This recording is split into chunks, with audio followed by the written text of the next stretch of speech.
এক বোন আসলেই চমৎকার একটা প্রশ্ন করেছেন, তাই আমি ভাবলাম যে সেই প্রশ্নের উত্তর দিয়েই এই পর্বটি শুরু করা যাক।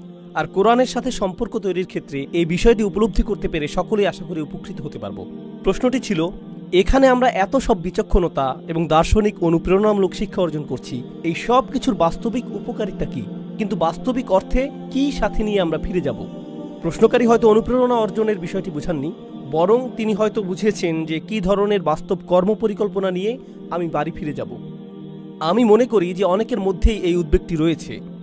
আমি এটাও মনে করি যে এই মতটি নির্দিষ্ট কিছু স্লোগানের সাথে সম্পর্কিত, যা সমস্যাজনক হয়ে উঠেছে, যা মুসলিম সমাজে বেশ সার্বজনীন রূপ ধারণ করেছে।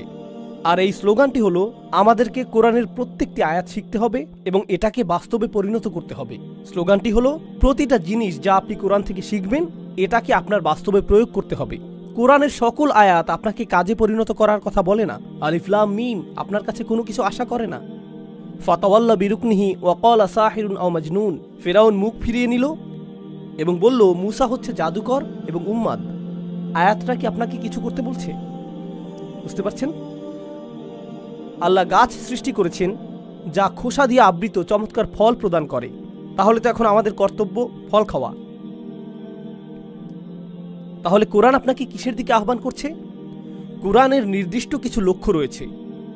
কোরআনের লক্ষ্যগুলো স্বয়ং কোরআন দ্বারাই নির্ধারিত। লাআল্লাকুম তাত্তাকুন, লাআল্লাকুম তাআকিলুন, লাআল্লাকুম তাতাফাক্কারুন, লাআল্লাকুম তাতাযাক্কারুন।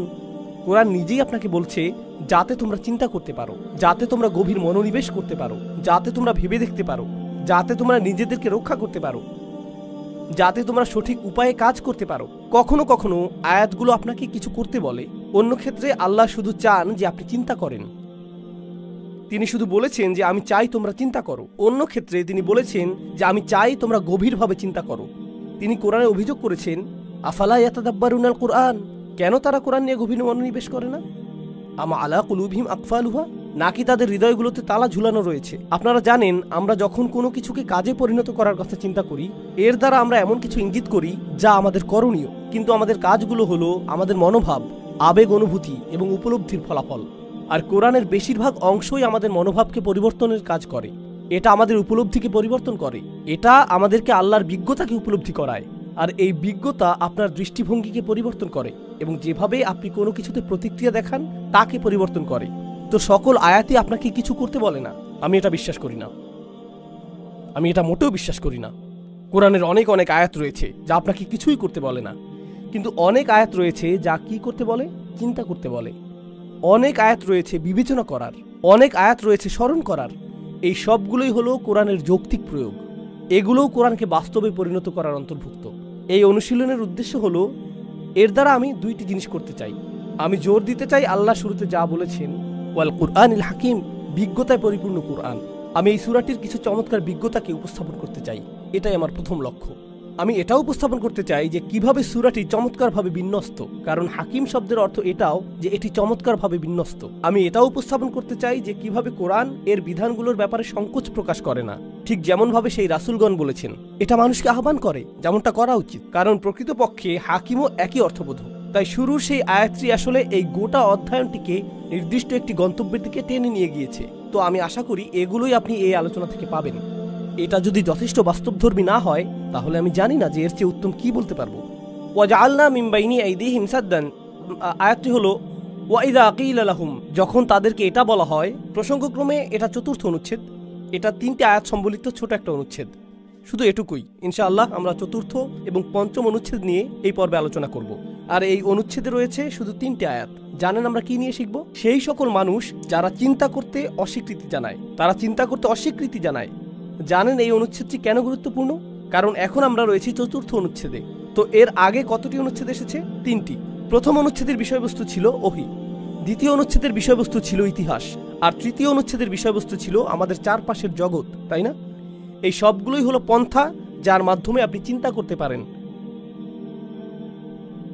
আর এখন আমরা এমন একটা অনুচ্ছেদে চলে এসেছি যেখানে মানুষ চিন্তা করতে অস্বীকৃতি জানিয়েছে। এটাই তাদের প্রতি সমালোচনা।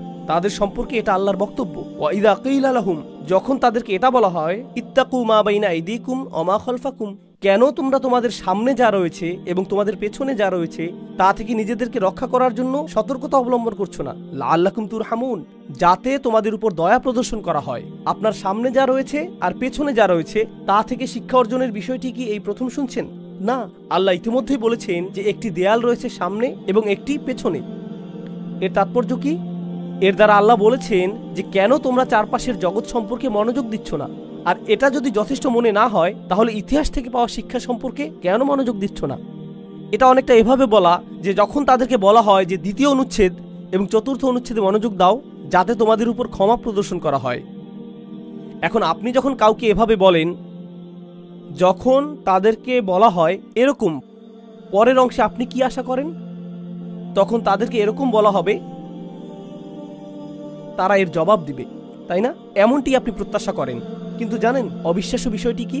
এখানে জবাবের অংশটি নেই, এখানে কিছুই নেই। এটা এরকম যে যখন তাদেরকে বলা হয় মনোযোগ দাও, সতর্কতা গ্রহণ করো, তোমাদের সামনে যা রয়েছে এবং পেছনে যা রয়েছে তার ভিত্তিতে, যাতে তোমাদের উপর দয়া প্রদর্শন করা হয়। এরপর dot dot dot dot dot, কোনো জবাবের উল্লেখ নেই। আপনারা জানেন এর অর্থ কি? তাদের বলার কিছু নেই, তাদের জবাব দেবার কিছু নেই।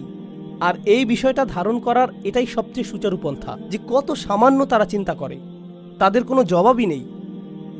আর তাই এটা যখন জবাবহীন রয়ে গেল, আল্লাহ সামনে এগিয়ে গিয়ে বললেন, ওমা তাতিহিম মিন আয়াতিম মিন আয়াতি রব্বিহিম, তাদের প্রভুর সকল আয়াতগুলোর মধ্য থেকে একটি আয়াত।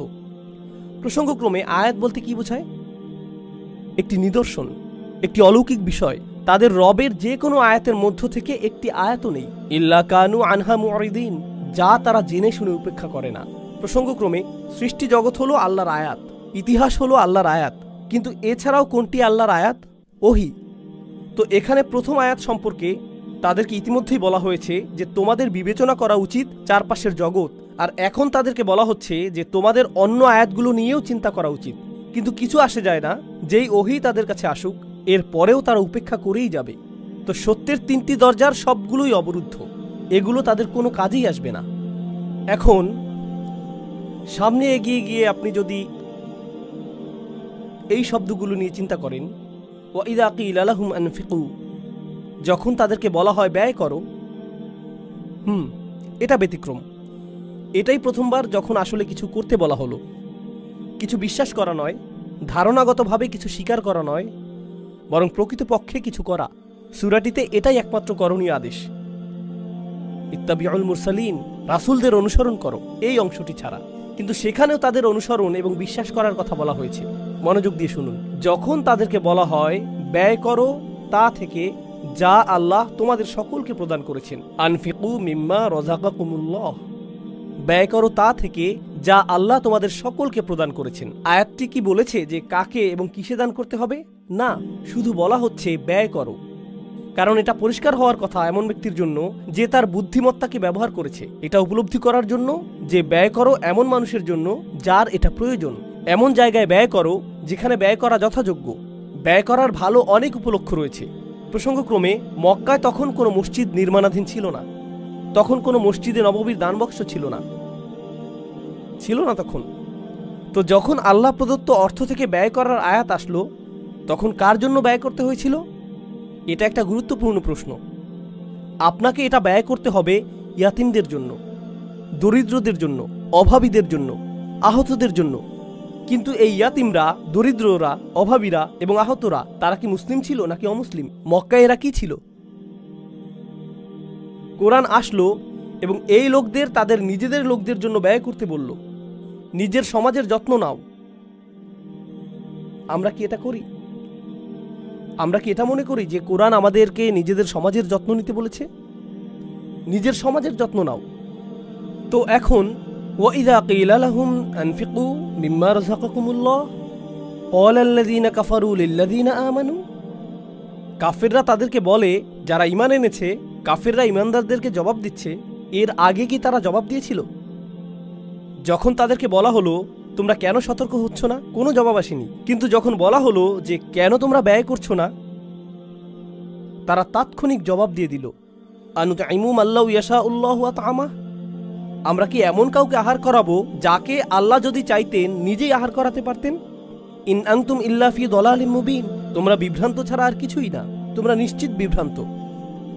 যখন আপনি ঈমান নিয়ে কথা বলেন, যখন আপনি সৃষ্টিকর্তায় বিশ্বাস নিয়ে কথা বলেন, যখন আপনি পরকাল নিয়ে কথা বলেন, তারা জবাব দেওয়ার প্রয়োজনও বোধ করে না। যখন আপনি তাদের অর্থ ব্যয় নিয়ে প্রশ্ন করেন, তখন তারা উত্তেজিত হয়ে ওঠে, কারণ এটা ঘরের ভিতর আঘাত হানছে। ঈমান, পরকাল নিয়ে ধারণাগুলো তাদের কাছে দার্শনিক মতবাদ বলে মনে হয়। এগুলো হোকাস পোকাস। এগুলো যেটাই হোক, তাতে কার কি আসে যায়? আপনি তাদের অর্থ নিয়ে, তাদের চালিকা শক্তি নিয়ে সমালোচনা করেন, এতে তারা উত্তেজনায় ফেটে পড়ে এবং বলে, তুমি আমাকে খরচ করতে বলছো? তো এখানে আমরা শিখছি যে ব্যবহারিক বিষয়গুলোর কারণেও ইসলামকে প্রত্যাখ্যান করা হয়ে থাকে। তারা অবধারিতভাবে ইসলামের ধারণাকে এজন্য প্রত্যাখ্যান করছে না যে এটা বিশ্বাস করা তাদের জন্য কঠিন যে ওহী অবতীর্ণ হয় অথবা একজন সৃষ্টিকর্তা রয়েছেন, বরং যেটা মেনে নেওয়া আসলেই কঠিন তা হলো আমাকে হয়তো ব্যবহারিক জীবনের কিছু পরিবর্তন আনতে হবে। যেমন আমাকে হয়তো এমন জায়গায় খরচ করতে হতে পারে যে ক্ষেত্রে আমি সাধারণত খরচ করি না। অর্থ অনেক বড় একটা সমস্যা। লাইটটা জ্বালানোর জন্য ধন্যবাদ, এটা উপকারে এসেছে। অন্ধকারে এখানটা অনেক বেশি রোমান্টিক হয়ে গিয়েছিল।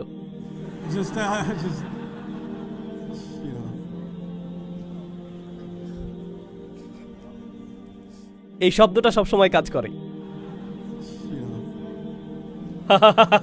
রোমান্টিক শব্দটি আমার প্রিয়। জানেন এটা দিয়ে কি বোঝাচ্ছে? যখন তারা বলে যদি আল্লাহ ইচ্ছা করতেন তিনিই তাদেরকে আহার করাতে পারতেন, কেন তাদেরকে আমরা আহার করাবো? কেউ কেউ বলেছেন যে তারা এখানে তাকদীর নিয়ে প্রশ্ন তুলেছে। এখানে যা ঘটেছে তা হলো, তোমরা এই সৃষ্টিকর্তা সম্পর্কে বলছো যিনি সকলের প্রয়োজন পূরণ করেন, যিনি সকল ফলমূল প্রদান করেছেন, সকল গাছগাছালি দান করেছেন, আর সমুদ্রের সকল জাহাজ সৃষ্টি করেছেন, তিনি এই সকল কিছু করেছেন। তাহলে তিনি নিজে কি এই দরিদ্রদেরকে আহার করাতে পারেন না? যাও তাকে গিয়ে জিজ্ঞেস করো। তোমরা সবাই বিভ্রান্তিতে পড়ে আছো। এটা অহংকারের সর্বোচ্চ সীমা।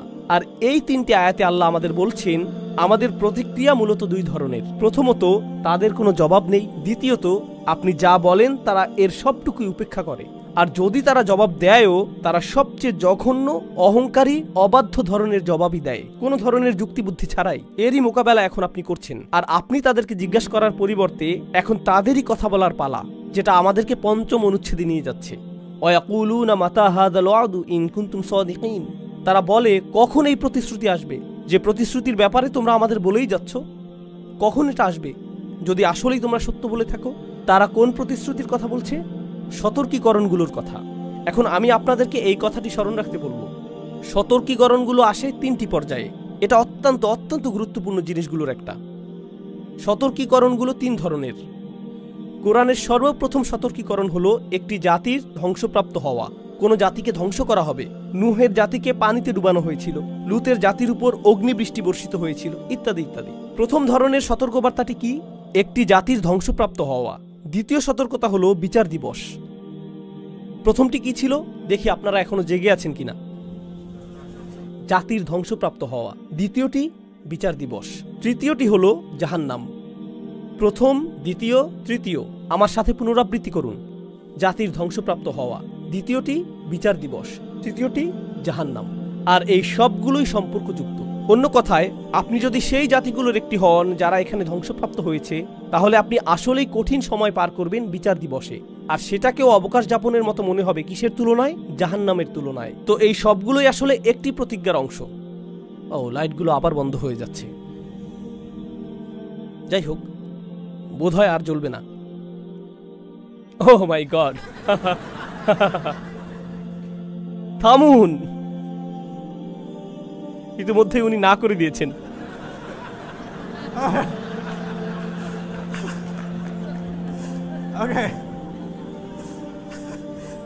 কম আলোতে কাউকে অধিক সুন্দর দেখাবে না। আমি মজা করলাম আমি। এখন আবার কোরআনে ফিরে যাচ্ছি। আসুন মনোযোগ দিই। তো এই প্রতিশ্রুতিটি এটা কখন ঘটবে? তোমরা কি সিরিয়াস? যাও দেখি সেটা নিয়ে আসো। সেটা ঘটাচ্ছ না কেন? প্রসঙ্গক্রমে এর আগের আয়াতে তারা বলেছিল আল্লাহ যদি এতই ধনী হন তাহলে কেন তিনি নিজে দরিদ্র লোকদের দেখাশোনা করছেন না? কোরআনের আরেকটি সূরাতে এই কথাই বলা হয়েছে, ইন্নাল্লাহা ফাকিরুন ওয়া নাহনু আগনিয়া। আল্লাহ দেউলিয়া হয়ে গেছেন, আমরা ধনী। আল্লাহ বলেছেন সানাকতুবু মা ক্বালু, আমরা লিখে রাখবো যা তারা বলে। এটা কোরআনের স্বাভাবিকতার ব্যতিক্রম বর্ণনাগুলোর একটি। আল্লাহ লিখে রাখবেন যা তারা বলে, লিখে রাখবেন তাদের উক্তি। সেই উক্তিটি কি? আল্লাহ হলেন গরিব আর তারা ধনী, আর তারা মূলত এইরকম কথা এখানেও বলেছে। আর এজন্যই এই সূরাতেও আপনি পাবেন ওয়ানাকতুবু মা কদ্দামু আসারহুম, আমরা লিখে রাখবো যা তারা সামনে প্রেরণ করেছে এবং যা তারা পেছনে ফেলে এসেছে। এটাই অপরাধ হিসেবে যথেষ্ট। এটা এত খারাপ কেন যে আল্লাহ লিখে রাখবেন? তিনি এর আগে লিখে রাখার কথা বলেছেন, কারণ লিখে রাখার মতো এবং তা তাদের মুখে নিক্ষেপ করার মতো এমন কথা তারা বলে ফেলেছে। কিন্তু যদিও তারা এরকম ভয়ঙ্কর, এরকম জঘন্য কথা বলেছে, যেমন এটা বলা যে কখন এই প্রতিশ্রুতি আসবে, অথবা আল্লাহ চাইলে নিজেই আহার করাতে পারতেন, এই সময় আল্লাহ মূলত রাসূল সাল্লাল্লাহু আলাইহি সাল্লামকে প্রস্তুত করেছেন যে তারা জঘন্য কথা বলবে যেগুলো লিখে রাখার যোগ্য, যাতে তাদেরকে আসলেই এর জন্য শাস্তি দেয়া যায়। তাই আল্লাহ শুরুতেই বলে রেখেছেন নাকতুবু মা কদ্দামু ওয়া আসারহুম, মা কদ্দামু হুনা, তারা যা সম্মুখে প্রেরণ করতে চেয়েছে তা আসলে এখানে রয়েছে। এখন তারা এই জঘন্য প্রশ্ন জিজ্ঞেস করেছে আর আল্লাহর ক্রোধ চূড়ান্ত সীমায় পৌঁছে গেছে। তো এখন এটা শুরু হবে। প্রথম পর্যায়টি হবে জাতির ধ্বংসপ্রাপ্ত হওয়া। মা ইয়ানজুরুনা ইল্লা সাইহাতান ওয়াহিদাতান, এর অর্থ দুটি জিনিস। এটা বোঝাচ্ছে তারা একটি বিস্ফোরণ ছাড়া অন্য কোনো জিনিসের জন্য অপেক্ষা করছে না। এর অর্থ এটাও যে তারা একটি বিস্ফোরণ ছাড়া আর অন্য কিছু দেখবে না। তাখুযুহুম, এটা তাদেরকে আঁকড়ে ধরবে। ওয়াহুম ইয়াখিসিমুন, যখন তারা পরস্পর উদ্দেশ্যহীন যুক্তিতর্কে লিপ্ত থাকবে। তারা আল্লাহ সম্পর্কে এগুলো বলে, তিনি কি করবেন অথবা করবেন না, তোমাদের সৃষ্টিকর্তা কোথায়, শাস্তি, আমি আতঙ্কিত, আমি আসলেই আতঙ্কিত। তারা বিদ্রুপাত্মক কৌতুকে লিপ্ত থাকবে। ইল্লা কানু বিহি ইস্তাহজিউন, তারা এটা নিয়ে কৌতুক এবং হাসি তামাশা করবে। আর তাদের উদ্দেশ্যহীন কথোপকথনের মাঝখানে একটি বিস্ফোরণ তাদেরকে আঁকড়ে ধরবে। কিন্তু বিস্ফোরণের কথা আল্লাহ এই প্রথম বলছেন না, তাই না? যখন আল্লাহ ইতিহাসের শিক্ষা নিয়ে বলেছেন, যেখানে সেই জাতিটিতে ৩ জন রাসূল এসেছিলেন আর সেখানে একজন ইমানদারও ছিলেন, তখন তিনি বলেছিলেন ইনকানাত ইল্লা সাইহাতান ওয়াহিদাতান ফাইযা হুম খামিদুন, এটা শুধু একটি বিস্ফোরণ ছাড়া আর কিছুই ছিল না। আল্লাহ এখন বলছেন সেটা এখন আর ইতিহাসের শিক্ষা নয়, বরং এটাই তোমাদের ভবিষ্যৎ হয়ে যেতে পারে। আমি ইতিহাসের পুনরাবৃত্তি করব, আমি শুধু ঘটনা বলার জন্য ইতিহাস বর্ণনা করি না। আল্লাহ আমাদের বলেছেন ওয়াহুম ইয়াখিসিমুন, তারা উদ্দেশ্যহীন কোনো কথোপকথনের মাঝে লিপ্ত থাকবে। প্রসঙ্গক্রমে কেন সেই জাতিটি ধ্বংসপ্রাপ্ত হয়েছিল? সর্বশেষ কোন ঘটনাটি আযাব নিয়ে এসেছিল? তারা সেই ইমানদারকে হত্যা করেছিল। কিন্তু এখন কুরাইশদের ক্ষেত্রে বিচার দিবস সম্পর্কে এরকম জঘন্য ভাষায় তাদের প্রশ্ন উত্থাপন করাই ছিল যথেষ্ট। যদিও তারা এখনো কাউকে হত্যা করেনি, শুধু এতটুকুই যথেষ্ট। যার ফলে আল্লাহ বলেছেন যে আমি হয়তো এখনই তাদেরকে শেষ করে ফেলবো। ফালা ইয়াস্তাতিউনা তাওসিয়াতান, আর আমি যদি তাদের শেষ করে দেই তারা কোনো উইল করে যেতে পারবে না। তাওসিয়া উইল অর্থে ব্যবহৃত হয়। তাওসিয়া শব্দটি কোরআনে সদুপদেশ অর্থেও ব্যবহৃত হয়েছে। উইল করে রেখে যাওয়া এবং সদুপদেশ দেয়া উভয় অর্থেই। এখন আপনি কার জন্য উইল করে রেখে যান? আপনাদের থেকে কেউ বলুন আপনার সন্তানের জন্য, আপনার সন্তানের জন্য, যাদের ভবিষ্যতের জন্য আপনার অনেক আশা থাকে, যার কারণে আপনি তাদেরকে জাহাজে তুলে দেন। আগে এটা নিয়ে আলোচনা করেছি। এখন আল্লাহ বলছেন আমি তোমাদের জন্য একটি বিস্ফোরণ ঘটাবো আর তোমাদের কথোপকথনের মাঝখানে তোমরা ধ্বংসপ্রাপ্ত হবে। তোমাদের সন্তানদের কাছে ছুটে গিয়ে সদুপদেশ প্রদানের সুযোগও পাবে না। তোমরা কোনো উইল রেখে যেতেও সক্ষম হবে না। আর তারা গিয়ে একথা বলতেও সক্ষম হবে না যে ও আমার সন্তান, নিজেকে রক্ষা করো, আমি অবাধ্যতা করেছি আর আল্লাহ আমাকে শাস্তি দিয়েছেন, সতর্ক হও।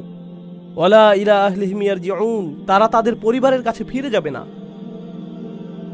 হামালনা যুররিয়াতাহুম, তাদের সন্তানদের উপর আশা পোষণ করার এই ধারণাটি এখন জোরালো হলো। অনুফিখা ফিস-সূর, তো সেটা ছিল জাতির ধ্বংসপ্রাপ্ত হওয়া একটা বিস্ফোরণ। এতে তারা ধ্বংসপ্রাপ্ত হবে। তাদের পরিবারগুলোকে সতর্ক করার অথবা শেষ বিদায় জানানোর সুযোগও তারা পাবে না। এর ঠিক পরেই এসেছে অনুফিখা ফিস-সূর, এর পরেই সিংহায় ফু দেয়া হবে। সিংহায় ফু দেয়া হবে, এটাকে সিংহাতে ফু দেয়া হবে, এটাই আক্ষরিক অনুবাদ। এটাকে অর্থাৎ বর্ণনার অতীত কোনো কিছুকে সিংহাতে ফু দেয়া হবে। ফাইযা হুম মিনাল আজদাস, তখন আকস্মিকভাবে নিশ্চিহ্ন কবর থেকে ইলা রব্বিহিম ইয়ানসিলুন, তারা ছুটে আসতে থাকবে প্রজন্মের পর প্রজন্ম। ইয়ানসিলুন অর্থ দ্রুত ছুটে আসা। আসরা ইলা মাকান, নাসালা অর্থ দ্রুত ছুটে আসা, কিন্তু এটা নাসিলের সাথে সম্পর্কযুক্ত। অন্য কথায় তাদের একাধিক প্রজন্ম একসাথে ছুটে আসবে তাদের রবের দিকে। আল্লাহ ইতিমধ্যে এটা বর্ণনা করেছেন যখন তিনি ইতিহাস থেকে শিক্ষাদান শেষ করেছিলেন। তখন তিনি বলেছিলেন তাদের সকলকেই একত্রে জড়ো করা হবে। আর এখন তিনি বলছেন যে তাদের সকল প্রজন্মকে একসাথে জড়ো করা হবে। আর তিনি এখানে আজদাস শব্দটি উল্লেখ করেছেন, কুবুর নয়। আজদাস অথবা একবচনে জাদাস, এর অর্থ চিহ্নহীন কবর। আপনি হয়তো এর উপর দিয়ে হেঁটে যাচ্ছেন, আপনি জানেনও না যে এর নিচে কেউ সমাহিত অবস্থায় রয়েছে। যদি আমি তোমাদের ধ্বংস করে দেই, আর তারা তাদের প্রভুর দিকে ছুটে আসবে, অলু ইয়া ওয়াইলানা, তারা বিচার দিবসে জেগে উঠবে, এই চিহ্নহীন কবরগুলো থেকে বেরিয়ে আসবে আর তাদের রবের দিকে ছুটে আসবে। ইহকালে তারা তাদের রব থেকে দূরে ছুটে যাচ্ছে, আর তখন তারা তাদের রবের দিকে ছুটে যাবে, কারণ এখন তাদের কাছে আর কোনো বিকল্প নেই। তারা জেগে উঠবে। যখন তারা কবর থেকে জেগে উঠবে, অদ্ভুত কথা বলতে থাকবে। তারা বলবে, ইয়া ওয়াইলানা, এর চেয়ে খারাপ আর কিছু হতে পারে না। সকল শাস্তির মধ্যে নিকৃষ্ট যা সম্ভব তাকে বলা হয় ওয়াইল। তো যখন তারা জেগে উঠবে আর বিচার দিবসের সূচনা প্রত্যক্ষ করবে, তারা বলবে, এর চেয়ে খারাপ কিছু আমি কল্পনা করতে পারি না। আমি কল্পনা করতে পারি না, এটা কি আসলেই সবচেয়ে খারাপ? শীঘ্রই পার্টি শুরু হতে যাচ্ছে। মাম্বাসানা মিন মারকাদিনা, কে আমাদেরকে ঘুম থেকে জাগিয়ে তুলল? যে স্থানে আমরা ঘুমিয়েছিলাম, সেই সময়ে আমরা ঘুমিয়েছিলাম। তারা আক্ষরিকভাবেই বলবে, কে আমাদেরকে নিদ্রা থেকে জাগ্রত করল? জানেন কেন এটা গুরুত্বপূর্ণ? কারণ রাসূলগণ এসেছিলেন মানুষকে নিদ্রা থেকে জাগ্রত করার জন্য, কিন্তু মানুষ সম্পূর্ণরূপে অসচেতন ছিল। কারণ আপনি যখন অসচেতন থাকেন, আপনি তখন গাফেল। আর একজন গাফেল ব্যক্তি হলো সেই মানুষের মতো যে ঘুমাচ্ছে। সে আসলে মৃত মানুষের মতো। এটা ইতিমধ্যে এর আগেই প্রতিষ্ঠিত হয়েছে। প্রথমবার আল্লাহর রাসূলদের দ্বারা তোমাদেরকে জাগিয়ে তোলা হয়েছিল, এইবার স্বয়ং আল্লাহ তোমাদের জাগিয়ে তুলেছেন। এটাই পার্থক্য। তো তারা বলবে, কে আমাদেরকে জাগিয়ে তুলল? এই কথা তারা বলবে কারণ যারাই তাদেরকে এর আগে জাগ্রত করতে চেয়েছিলেন তারা সফল হননি। তো কোন সেই শক্তি যে আমাদেরকে এখন জাগ্রত করেছে? মিন মারকাদিনা হাযা মা ওয়াদার রহমান। আর রহমান কি এর প্রতিশ্রুতি দিয়েছিলেন? হাযা মা ওয়াদার রহমান, রহমান এর প্রতিশ্রুতি দিয়েছিলেন। তারা আর রহমান শব্দটি ব্যবহার করবে কারণ রাসূলগণ তাদেরকে আহ্বান করতেন আর রহমানের দিকে, কারণ তারা আর রহমানকে নিয়ে উপহাস করত। কিন্তু এখন আমরা জানতে পারলাম অবশেষে তারা বাণীটির মর্মার্থ প্রকৃতপক্ষেই ভালোভাবে বুঝতে পেরেছে। এত ভালোভাবে যে যখন তারা বিচার দিবসে উত্থিত হবে, রাসূলদের দেয়া সকল প্রতিশ্রুতি তাদের স্মরণে আসবে, আর তখন তারা সকল রহস্যের মিলবন্ধন তৈরি করতে পারবে। অসদাকাল মুরসালুন, আর প্রেরিত রাসূলগণ সকলেই আসলে সত্য কথা বলেছিলেন, যার অর্থ বিষয়টা তোমাদের জানা, যার অর্থ তোমরা এটা যথেষ্ট ভালোভাবে শুনতে পেরেছ। তারা যা বলেছে ঠিক তাই ঘটেছে। Oh no! এখন আল্লাহ আমাদেরকে আরো সামনে নিয়ে যাচ্ছেন। ইন কানাত ইল্লা সাইহাতান ওয়াহিদাতান, তারা মাত্র বেরিয়ে এলো আর হঠাৎ আরো একটি বিস্ফোরণ ঘটল। ফাইযা হুম জামিউল লাদাইনা মুহদারুন, তারপর আকস্মিকভাবে তাদের সকলকেই আমার সামনে উপস্থিত করা হবে। অপরাধীদের সকলকে এখন একসাথে জড়ো করা হবে। ঐতিহাসিক সেই জাতির ধ্বংসের শেষেও কথা বলা হয়েছিল। এখন এটা বর্ণিত হয়েছে যেহেতু তোমাদেরকেও একত্রিত করা হবে, তোমাদেরকেও জড়ো করা হবে, তোমরাও তোমাদের প্রভুর সামনে দাঁড়াবে, সকলেই একসাথে সারিবদ্ধভাবে। মুহদর, মুহদর অর্থ এমন কেউ যাকে দিয়ে তার নিজের অবস্থা উপস্থাপন করানো হয়েছে। আহদরা অর্থ উপস্থাপন করা। উহদিরা অর্থ যাকে উপস্থাপন করা হয়েছে। তার হুদুর থাকতে হবে, তার নিজের অবস্থা উপস্থাপন করানো হয়েছে। বাংলায় বলতে গেলে তাকে হাজির হতে হবে। ইসকি হাজিরি লাগায় যায়। ওকে। তো এখন আপনি আল্লাহর সামনে উপস্থিত, আর আল্লাহ সকল মানুষের উদ্দেশ্যে কথা বলবেন। আতঙ্কিত এই অপরাধীরা যারা আর রহমানকে নিয়ে উপহাস করত, এখন তারা আর রহমানের সামনে উপস্থিত। আল্লাহ সরাসরি তাদের সাথে কথা বলছেন, আর তিনি তাদেরকে বলছেন, ফালিয়াউমা, আজ, লা তুযলামু নাফসুন শাইআ, কারো উপর কোনো ধরনের অন্যায় করা হবে না। কাউকে এমন অপরাধে অভিযুক্ত করা হবে না যা সে করেনি। কেউ প্রকৃতপক্ষে যে ক্ষতি সাধন করেছে তার চেয়ে বেশি তার উপর চাপিয়ে দেয়া হবে না, কারণ আমাদের কাছে তোমার প্রত্যেকটি কাজের নিখুঁত রেকর্ড রয়েছে, তো ভুল হওয়ার কোনো সম্ভাবনা নেই। ওয়া নাকতুবু মা কদ্দামু ওয়া আসারহুম ওয়া কুল্লা শাইইন আহসাইনাহু ফি ইমামিন মুবিন, আমরা লিখে রেখেছি সবকিছু যা তারা ভবিষ্যতের জন্য প্রেরণ করেছে, আর সকল প্রভাবক বিষয় যা তারা পেছনে রেখে এসেছে, আর আমরা সকল কিছু লিপিবদ্ধ করেছি সুস্পষ্ট একটি গ্রন্থে। তো তোমাদের কোনো খারাপ কাজ বিস্তৃত হয়ে যাওয়ার কোনো সম্ভাবনা নেই। এটা সেই আয়াতেরই পুনরালোচনা। ওয়ালা তুজজাউনা ইল্লা মা কুনতুম তা'মালুন, তোমরা নিজেরা যা করতে তা ছাড়া তোমাদের ভিন্ন কোনো প্রতিদান প্রদান করা হবে না, তোমাদের কৃতকর্মের পূর্ণ প্রতিদান দেয়া হবে। এটা উল্লেখ করে আল্লাহ প্রসঙ্গ পরিবর্তন করেছেন। এই তাদের অবস্থা, তাদের কি ঘটবে তা এখনই বিস্তারিত জানার প্রয়োজন নেই। হয়তো এদের সাথে অন্য আরও বিষয় ঘটছে, কিন্তু আল্লাহ তাদের প্রসঙ্গের উপর পজ বাটন চেপে দিলেন। একই সময়ে তোমাদেরকে ইমানদারদের কাছে নিয়ে যাচ্ছি।